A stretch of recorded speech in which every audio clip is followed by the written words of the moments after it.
Aqueles passos lentos que meu Jesus andava, aquela cruz pesada que ele carregava, aquela multidão que ele acompanhava, muitos escarnecia, outros lhe acusavam.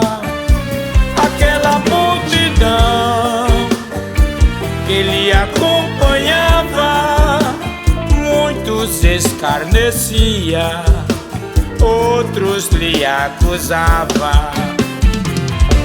Ele aqui na terra não teve aonde a cabeça inclinar,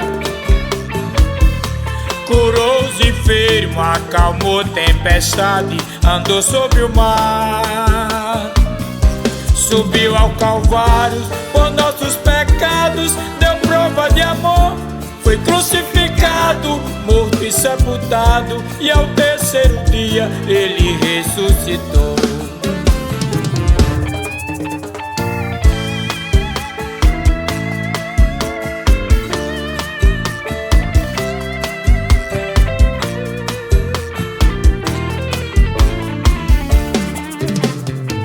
Jesus foi perseguido por nunca ter pecado, levado ao tribunal, julgado e condenado. Lá em Jerusalém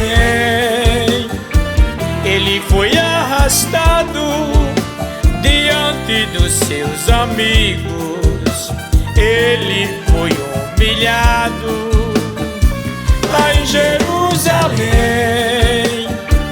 ele foi arrastado diante dos seus amigos, ele foi humilhado.